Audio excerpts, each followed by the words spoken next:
Hello, and welcome to Your Money 2.0. I'm Thomas Fox, Community Outreach Director at Cambridge Credit Counseling. Whether you followed the fiscal cliff coverage or not, you've undoubtedly heard about or will feel the impact of higher taxes in 2013. As of January 1st, the 2-year-old payroll tax holiday has expired. To help stimulate the economy, the government had reduced the payroll tax rate during the last 2 years from 6.2% to 4.2%. However, those cuts weren't preserved in the fiscal cliff bill recently passed by Congress. The rate increase will affect each of us differently. But one thing is for sure, we will all bring home less money every month in 2013. What can you do to make the most out of your paycheck? We'll show you. First, let's take a look at just how much less we'll be bringing home in the new year. The 6.2% Social Security rate will be applicable to annual wages up to $113,700, thereby impacting many low and middle class individuals. For someone making $30,000, they'll now take home $50 less per month, or $600 annually. If you're making $50,000, you'll take home $83 less per month, or just under $1,000 for the year. Finally, if you're earning $100,000, you'll have lost $166 a month, which is approximately $1,900 less for 2013. If you've been budgeting, you've had an advantage when it comes to creating a strategy to offset these cuts. You've already prioritized your expenses and know where the cutbacks can come from. However, if you're among the millions of Americans living paycheck to paycheck, this could be a rude awakening. Overall, economists estimate the return to the old payroll tax rate will reduce Americans' disposable income by $115 billion, curtailing spending significantly for the first 6 months of the year.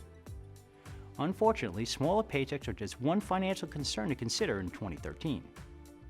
This year, we're also likely to see increases in many of our day-to-day goods and services, such as groceries, healthcare, smartphones, and paid TV subscriptions. Due to last summer's drought, many ranchers reduced the size of their herds to offset soaring feed costs. As a result, meat, poultry, and dairy prices are predicted to increase. On average, we should expect to pay 3.5% to 4% more for these items in 2013.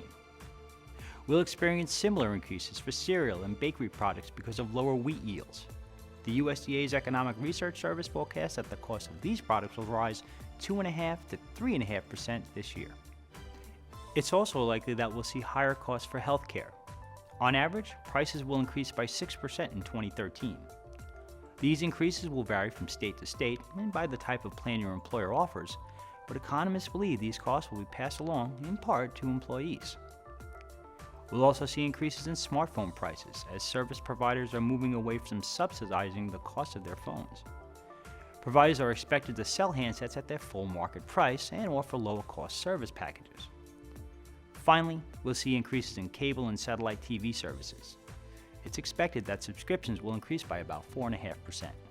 The combination of decreased income and higher costs will cause many of us to struggle in 2013, but you may be able to make some spending adjustments to help compensate. One of the best ways to increase your income is by adjusting your IRS withholding. Sure, you may get back a big return, but that money can do far more good in your paycheck. In 2012, the average refund was $2,700. Over the course of the year, that's approximately $50 more in a weekly paycheck. Being mindful of your spending will go a long way in the new year as well. By cutting back on snacks, high-priced beverages, and making your own lunch, you could save about $200 a month.